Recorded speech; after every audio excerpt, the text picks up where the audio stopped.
ये पानी की समस्या सबसे बड़ी समस्या है हमारे यहाँ। हम उसके लिए पहल भी कर रहे हैं और इमीडिएटली पाइपलाइन का काम स्टार्ट करेंगे। सुन के भी बहुत ये लग रहा था कि हम लोग रात में वेटर का काम करते हैं, दिन भर पढ़ाई करते हैं, पढ़ाई में हम लोग अव्वल है, एग्जाम देते हैं, हम लोग का रिजल्ट नहीं आ पाता है। तो कहीं ना कहीं सोचने वाली बात है। राज्य के हित में अच्छा नहीं हो रहा, न देश के हित में हो रहा। नहीं स्वागत करते हैं माननीय मुख्यमंत्री जी को, जो पिछड़ी जाति को 27% आरक्षण देने का काम किया, ट्राइबल को 28%। बालू का है सो कहिए कि लूट हो रहा है, खनन का लूट हो रहा है।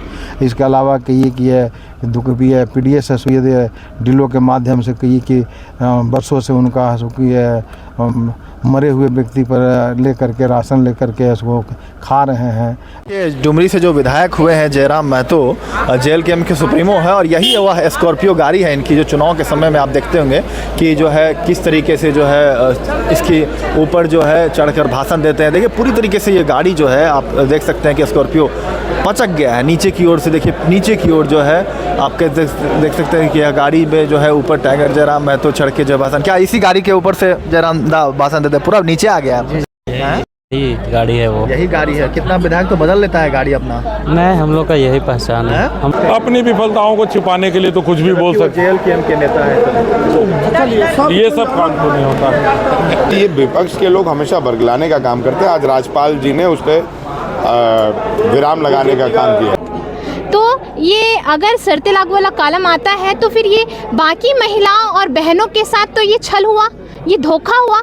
उनसे मत तो ले लिया गया पर उनके हित में काम अब नहीं होंगे। कुल महिलाओं की आवाज़ बनने के लिए ही मैं सदन में आई हूँ। उन्होंने, हमारी क्षेत्र की महिलाएं ने मुझे यहाँ तक भेजा है अपनी आवाज़ बनाकर, क्योंकि मैं अपने क्षेत्र में भी जब चलती हूँ तो वो यही कहती कि हमें मैया सम्मान योजना का लाभ नहीं मिल रहा है, हमें उनका लाभ चाहिए। हुआ कि जो छात्र अपने सुनहरे भविष्य की तैयारी कर रहे हैं, आज जो सड़कों में पीटे जा रहे हैं, घसीटे जा रहे हैं, चोटिल हो रहे हैं, जख्मी हो रहे हैं, ये इस राज्य के लिए दुर्भाग्य का विषय है। कि ये मैनेज करना आसान नहीं, आसान नहीं होगा। उसके लिए आपको कटौती करना होगा, हो सके उसके लिए आपको मैंने बहुत सारी ऐसे विषय हैं, ऐसे सेक्टर्स हैं जहां आपको बहुत कटौती करना होगा। एक बेटी 12 बजे रात को भी घर से बाहर जाए तो उसे ये भय ना लगे कि उसके साथ रास्ते में कोई घटना घट सकती है। सशक्तिकरण का मतलब फ्री में 2500 रुपया देना नहीं होता है। सशक्तिकरण का मतलब उसे मानसिक रूप से, शारीरिक रूप से और सामाजिक रूप से मजबूत बनाना। मैंने उनसे कहा था कि आप सड़क पे जाइए, जो छात्र बैठे हैं आप उनकी एक टीम को या तो बुलाइए या फिर आप अपने उनके प्रतिनिधिमंडल जो होते हैं और उनसे बात कीजिए। ये मैंने उनसे कहा था सरकार से, लेकिन सरकार ने उसे गंभीरतापूर्वक नहीं लिया। आज उसका एक दुष्परिणाम हुआ कि जो छात्र अपने सुनहरे भविष्य की तैयारी कर रहे हैं, आज जो सड़कों में पीटे जा रहे हैं, घसीटे जा रहे हैं, चोटिल हो रहे हैं, जख्मी हो रहे हैं, ये इस राज्य के लिए दुर्भाग्य का विषय है। सदन के अंदर आपका रुख क्या रहेगा? देखिए, सदन के अंदर हमारा रुख बहुत ही कड़क रहेगा। इस विषय में हम छात्र के मुद्दों को बहुत ही गंभीरतापूर्वक सदन के पटल पर रखने का कार्य करेंगे। जयराम जी, कई छात्र अस्पताल में जेर इलाज हैं, आप देखने जाएंगे? जी हाँ, कल के बाद उनसे मुलाकात करने के लिए जाएंगे। जैसे ही हम रांची छोड़ेंगे उनसे मिलने जाएंगे। पक्ष के लोग कह रहे हैं कि पूरी तरह से राजनीति हो रही है, कोई मुद्दा ही नहीं है आप लोगों के पास। देखिए, सबसे पहली बात, जब भी कोई सरकार में आती है तो अपनी त्रुटियों को, अपनी खामियों को बचाने के लिए सरकार इसी प्रकार का बयान जारी करती है, जो कि दुर्भाग्यपूर्ण है। उन्हें इन परिस्थितियों का सामना करना चाहिए, वो परिस्थितियों से भाग रही है। राज्यपाल के अभिभाषण में क्या ऐसा लगा, कुछ बताइए आपको, देखिए, जिससे आप सहमत नहीं हैं? देखिए, राज्यपाल का अभिभाषण बिल्कुल उन्होंने जो अभिभाषण कहा उसमें बहुत बेहतरीन बातें रही, और जो झारखंड के ज्वलंत मुद्दे हैं उन विषयों को उन्होंने सुझाया, उस दिशा में कार्य करने का उन्होंने पहल करने का आश्वासन दिया है। तो निसंदेह आज राज्यपाल महोदय का जो अभिभाषण रहा वो राज्य के लिए संतोषजनक रहा। बजट पर क्या कहेंगे? देखिए, बजट पर अभी चर्चा होगी, बजट पर उसके बाद ही हम कुछ कहेंगे। भैया, योजना की राशि जिस तरीके से आपको लग रहा है कि ये मैनेज करना आसान? नहीं, आसान नहीं होगा। उसके लिए आपको कटौती करना होगा, हो सके उसके लिए आपको मैंने बहुत सारी ऐसे विषय हैं, ऐसे सेक्टर्स हैं जहां आपको बहुत कटौती करना होगा। जयराम जी, आपका क्या स्टैंड रहेगा? देखिए, हमारा स्टैंड जनता के लिए रहेगा। जो भी विषय या फिर जो बजट लगेगा कि वो जनता के लिए हितार्थ के लिए, उनका स्वागत होगा, लेकिन जो लगेगा कि यहाँ ये नहीं होना चाहे तो उस पर हम मुकर के बात को रखेंगे। भैया, योजना पर जयराम जी का क्या स्टैंड है? उस पर स्टैंड मेरा पहले भी वही था, आज भी वही, कि बिल्कुल गलत स्टैंड है। आप 18 साल की लड़की को अगर 2500 रुपये फ्री में देंगे तो जाहिर सी बात है वो अपनी प्रतिभा को कहीं ना कहीं खो देगी और कहीं ना कहीं वह आलस स्वभाव की हो जाएगी। मतलब वो तो कह रहे हैं कि सशक्तिकरण के लिए दिया? नहीं, सशक्तिकरण नहीं है, बिल्कुल। महिलाओं की सशक्तिकरण का मतलब उन्हें पढ़ाइए, आप सुरक्षा को मजबूत कीजिए। जब एक बेटी 12 बजे रात को भी घर से बाहर जाए तो उसे ये भय ना लगे कि उसके साथ रास्ते में कोई घटना घट सकती है। सशक्तिकरण का मतलब फ्री में 2,500 रुपया देना नहीं होता है। सशक्तिकरण का मतलब होता है उसे मानसिक रूप से, शारीरिक रूप से और सामाजिक रूप से मजबूत बनाना। माने आप इसका विरोध कर रहे हैं मैया सम्मान? हाँ बिल्कुल, इस पर क्या असर पड़ेगा इसका? सरकार के बजट पे ही असर पड़ेगा। सरकार को मैया सम्मान योजना को बरकरार रखने के लिए बहुत सारे विषय हैं जिनमें कटौती करनी होगी। अभी हाल ही फिलहाल पेपर में पढ़ रहे थे कि कुछ कई हजार बच्चों का जो मिड डे का मील है वो नहीं दिया जाएगा। वो मिड डे का मील इसलिए नहीं दिया जाएगा कि उस पैसे को मैया सम्मान की भरपाई में योगदान दिया जाएगा। मुफ्त शिक्षा की भी बात कही गई। जी, हम लोग का अभी चुनावी नारा यही था, PG to KG। उन्होंने PhD बढ़ाया है कि मैंने KG to PhD निःशुल्क शिक्षा पर राज्यपाल महोदय ने पहल किया है। जयराम जी, जो मजदूर बाहर फंसे हैं उस पर भी कोई बातचीत हुई? देखिए दोबारा नहीं, लेकिन जो चूंकि वो 3 विधानसभा का मामला है तो तीनों विधायक इस बात को लेकर काफ़ी गंभीर है और उस दिशा पे कार्य चल रहा है। हम लोग अपने स्तर से भी जो हमारे साथी बाकी विदेश में रहते हैं उनसे हम लोगों ने लाइनअप करने को कहा। हमने कहा गैर सरकारी सुविधा और सहायता भी अगर उनको मिल पाती है तो आप वहाँ तक पहुँचाएं। धन्यवाद। कैसे देखते हैं बजट भी आ रहा है? बजट चुनाव के दरमियान जो वादे किए गए थे, जिन योजनाओं का उल्लेख किया गया था वैसे इसी के लिए अनुपूरक बजट लाया गया था। इसमें मैया सम्मान की बात हो, छात्रों को प्रोत्साहन, रोजगार सृजन का कार्य योजना हो, इन सब के लिए आया है। आगे कल फिर उस पर ही होगा और क्षेत्र में जो है प्रमुखता पेयजल इस सब को लेकर उसका समाधान की दिशा में फिर आगे हम लोग काम करेंगे। कल बजट भी आना है, कैसे देखते हैं बजट को लेकर? जो मैया सम्मान की राशि भी आज से महिलाओं के खाते में, कितना बोझ अन्य विभागों पर पड़ेगा इसका काम लगता है? नहीं, और राजस्व जो कलेक्ट करने का तरीका खोजा जाएगा, राजस्व जुटाया जाएगा और नए सिरे से वैसा दूसरे विभाग पर इसका बोझ या कटौती नहीं आने दिया जाएगा। ये प्रयास होगा। हमको लगता है कि सरकार सोची हुई है, उसके बाद विस्तृत रूप से देख लेते हैं क्या आज हुई है। केंद्रीय की क्षेत्र को लेकर क्या कुछ प्राथमिकता इस बार? सिंधरी में बहुत कुछ करने का ही है। स्वास्थ्य के क्षेत्र में बहुत कुछ करना है। स्वास्थ्य की व्यवस्था लगभग वहाँ बहुत ही खराब है और पेयजल का एक सिंधरी विधानसभा का गोविंदपुर प्रखंड है, वहाँ पेयजल की स्थिति बहुत खराब है। हर घर नल योजना अभी तक नहीं हो पाया है, उसको भी करवाना। जलापूर्ति योजना जो एक था वो अधूरा पड़ा है, उसको चालू करवा के इसका हल करने का प्रयास हम लोग करेंगे। छात्रों के मुद्दे को लेकर आप लोग क्या कुछ सरकार से, जिस तरीके से कल हजारीबाग में प्रदर्शन हुए, छात्रों का कहना है कि सीजीएल परीक्षाएं में धांधली हुई है, 30 लाख 40 लाख की सीट को बेचा गया है, क्या लगता है कि छात्रों के मुद्दे को लेकर? जरूर छात्र का मुद्दा को प्राथमिकता के आधार पर तो काफ़ी छात्रों के मुद्दे पर हम लोग भी प्राथमिकता से उसको उठाने का काम करेंगे और जो आया है कि सीट बेचने सब का कोई ठोस ये मिलता है तो उस पर भी आगे बढ़ने का काम हम लोग करेंगे और भविष्य में जो परीक्षा होगा उसमें ऐसा स्थिति न बन सके, इसके लिए हम लोग सरकार से ही काम करेंगे। नहीं, धांधली के कोई ठोस सबूत नहीं है, लेकिन परीक्षाएं और स्वच्छ तरीके से हो थोड़ी, तो हम समझते हैं लोगों की कोई उसे प्रश्न चिन्ह ना लगे, हम समझते तो अच्छी होगी। इससे सीख लेनी चाहिए। अगर कहीं थोड़ी बहुत भी लोगों की शंका है, उस शंका को दूर करनी चाहिए आगे के दिन। कल लाठीचार्ज भी वहाँ पर कई छात्र घायल भी हैं, क्या आप लोग की तरफ से कुछ समर्थन देना या? नहीं, देखिए आंदोलन से ही सिर्फ सबका समाधान नहीं होता। हम समझते हैं जो अगर वार्ता करना चाहे, जो छात्र आगे आए, सरकार बातचीत करेगी, उसको फल जाए। 15 दिसंबर को फिर से विद्यार्थियों का जो है प्रदर्शन होना रांची में भी। सरकार हर पहलुओं पर राजी है। अगर बातचीत छात्रों के द्वारा की जानी चाहिए तो हम समझते हैं जो सरकार इंडिया गठबंधन के साथ ही हमारे नेतृत्वकारी साथी हेमंत जी हमें हमेशा से छात्रों का, झारखंडियों का ख्याल रखते हैं, वो हम समझते हैं जो उसकी वार्ता के लिए भी तैयार। क्षेत्र की जनता के लिए क्या कुछ पहले प्राथमिकताएं पर आप देख रहे हैं? ये पानी की समस्या सबसे बड़ी समस्या है हमारे यहाँ। हम उसके लिए पहल भी कर रहे हैं और इमीडिएटली पाइपलाइन का काम स्टार्ट करेंगे। आज फिर आप क्या जाएंगे क्षेत्र में, युवाओं से मिलेंगे जिस तरीके से कल घटना घटी है? बिल्कुल, अभी जा रहे हैं और मिलके कल पुनः आएंगे। बातें करने का प्रयास कर रहे हैं, कोई एक अच्छा रास्ता निकले, जो आंदोलन हो अच्छे तरीके से हो, इस तरह से सड़क जाम करके इस तरह करके इसको हम। सत्ता पक्ष के मंत्री का कहना है कि भाजपा के इशारे पर यह छात्र आंदोलन कर रहे हैं, कैसे देखते हैं? अपनी विफलताओं को छिपाने के लिए तो कुछ भी बोल सकते हैं। JLKM के नेता है, ये सब काम तो नहीं होता क्या कहेंगे ऐसे में आपको? देखिए, अपनी कमियों को छुपाने का इससे बढ़िया बेहतर और कोई बहाना नहीं मिलेगा उन्हें। अगर बात करनी थी तो छात्रों के बीच जाएं और वहाँ बात करके आए। आंदोलन ये इल्ज़ाम लगा देना तो कहीं से उचित नहीं। आप लोग छात्रों की आवाज़ को यहाँ तक रखेंगे? बिल्कुल बिल्कुल रखेंगे। पुनः हम लोग जाके मिलेंगे, उसको रद्द करने का काम करेंगे। नहीं होगा तो CBI जांच करेंगे और जो भी दोषी पाया जाएगा वो जेल जाएगा।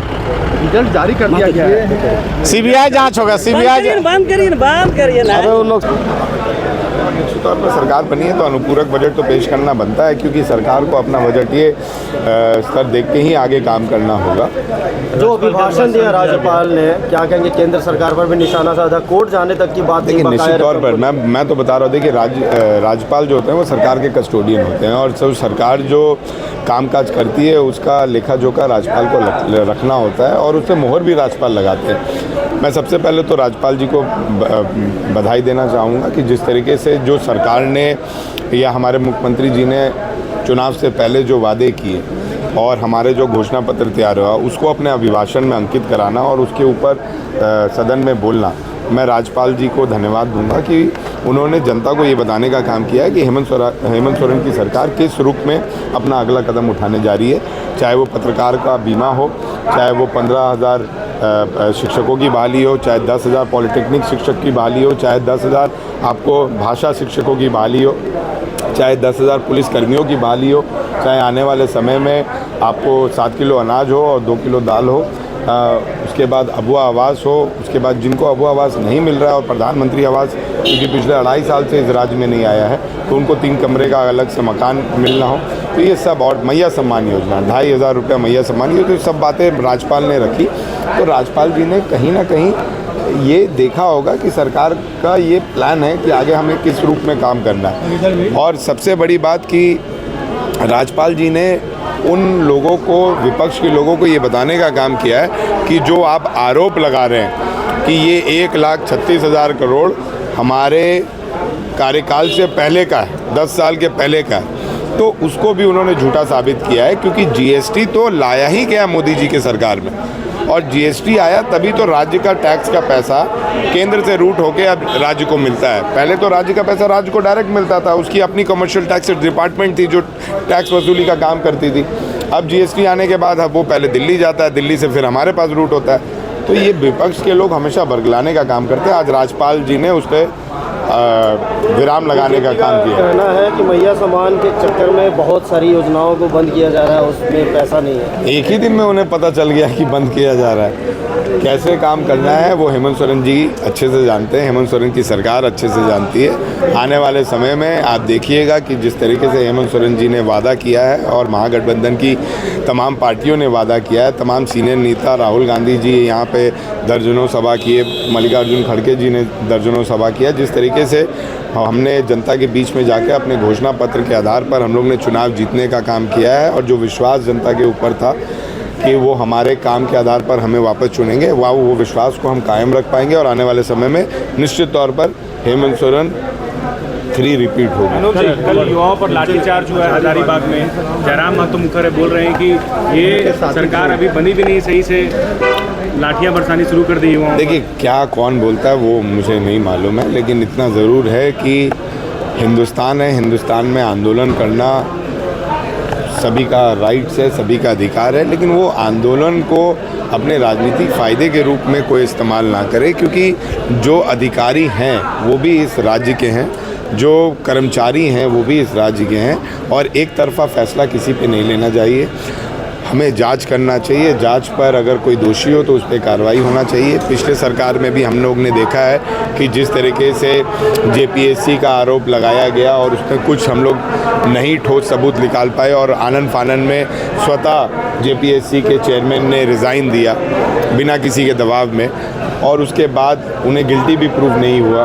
तो मैं समझता हूं कि दोनों पक्ष को देखना चाहिए। अगर कोई दोषी होगा तो हेमंत सोरेन की सरकार उस पर कार्रवाई ज़रूर करेगी। तो अपना सारे जो जितने वादे थे उन्हें गिना दिए हैं सदन के अंदर कि हमने ये काम किए हैं और ये सभी वादे हमें पूरे करने हैं। मैंने उसमें देखा कि लिखा हुआ था कि सभी महिलाओं को 100 दिए जाएंगे, सभी महिला राज्य की, झारखंड की सभी महिलाओं को। तो जब फॉर्म देखा जाता है उसमें शर्तें लागू के कॉलम होते हैं।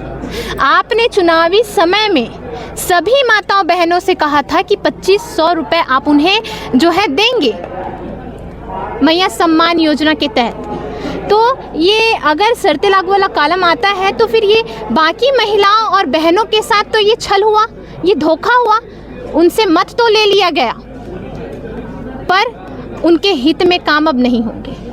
तो मैं माननीय हेमंत सोरेन जी से यही कहना चाहूँगी, आपने चुनावी समय में जो वादे किए हैं हमारी माताओं बहनों के साथ उनसे छल ना करें और उनके वादे जो है उन्हें पूरा करें। आवाज़ आप बनेंगे उन महिलाओं? बिल्कुल बिल्कुल, महिलाओं की आवाज़ बनने के लिए ही मैं सदन में आई हूँ। उन्होंने, हमारी क्षेत्र की महिलाएं ने मुझे यहाँ तक भेजा है अपनी आवाज़ बनाकर, क्योंकि मैं अपने क्षेत्र में भी जब चलती हूँ तो वो यही कहती कि हमें मैया सम्मान योजना का लाभ नहीं मिल रहा है, हमें उनका लाभ चाहिए।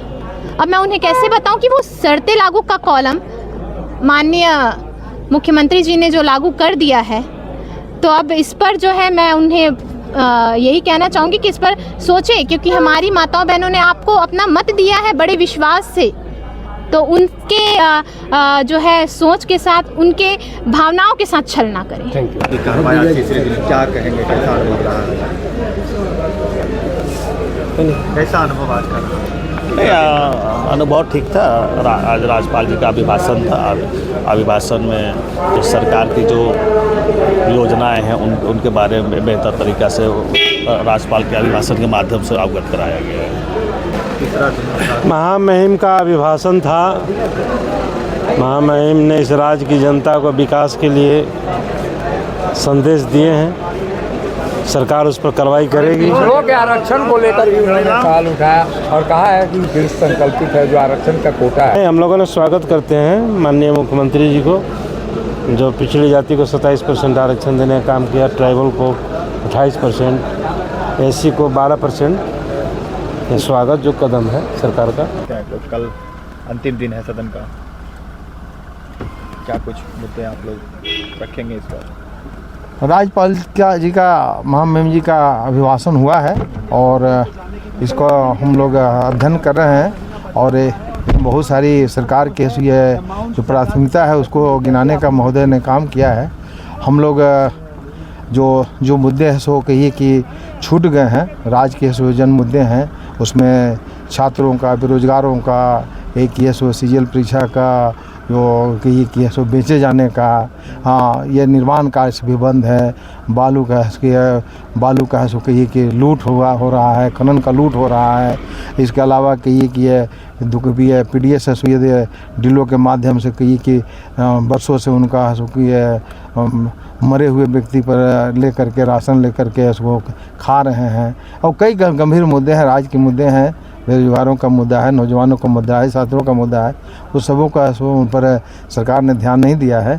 उस मुद्दों को भी हम लोग इसको उठाने का काम करेंगे और उसको सरकार को घेरने का काम करेंगे। इस प्रकार की घटना हो सकती है क्योंकि छात्र आक्रोशित हैं, वो सड़कों पे आएंगे ही, अपनी बातों को मनवाने के लिए प्रदर्शन करेंगे ही। तो मैंने सरकार को सदन में पहले है, कोई सुनने को तैयार नहीं उनकी बातों को, और ये सरकार जो बार बार लीक कर रही, लोगों को अब विश्वास बढ़ गया है कि एग्ज़ाम देने से फ़ायदा क्या होगा। और कुछ बच्चे इस तरह से कल कह रहे थे, सुन के भी बहुत ये लग रहा था कि हम लोग रात में वेटर का काम करते हैं, दिन भर पढ़ाई करते हैं, पढ़ाई में हम लोग अव्वल है, एग्ज़ाम देते हैं, हम लोग का रिजल्ट नहीं आ पाता है। तो कहीं ना कहीं सोचने वाली बात है, राज्य के हित में अच्छा नहीं हो रहा, न देश के हित में हो रहा, न युवाओं के हित में हो रहा। तो सरकार को ये जो लीक हो रहा है उसको रोकना चाहिए, चाहे एमसील से रुके या जिस चीज़ से रुके, कोई भी लीक नहीं होना चाहिए, उसको रोकना चाहिए सरकार को। बहुत ही चिंतनीय विषय है, इस पर एक विचार करना चाहिए, एक प्रॉपर टीम बना के कि किस तरह से एग्जाम हो जिसमें लीक नहीं हो। एक बार नहीं हो तो सरकार को एक कड़ा कदम उठाना चाहिए, सीबीआई जांच होना चाहिए। जो भी पदाधिकारी इसमें सम्मिलित हैं उन लोग से कड़ी सजा मिलना चाहिए, तो एक अच्छा मैसेज जाएगा राज्य के लिए। जब पहली बार हजारीबाग से विधायक बने तो क्या कुछ लग रहा है कि कोई रोड मैप हजारीबाग के लिए कुछ वैसा कोई काम जो करना चाहते हैं? देखिए, बहुत सारे मुद्दे हैं, जनहित के बहुत सारे मुद्दे हैं। स्वास्थ्य की स्थिति भी चरमराई हुई है। हजारीबाग कभी हजारों बागों का शहर हुआ करता था।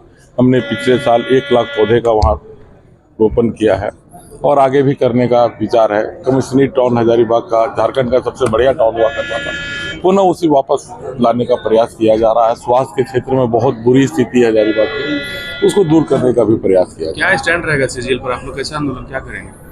अभी हमारे शीर्ष नेतागण आ रहे हैं, बैठ के हम लोग बातें करते हैं। स्टैंड तो अच्छा रहेगा, बिल्कुल उठाया जाएगा। सदन के अंदर इस मुद्दे को उठाया जाएगा।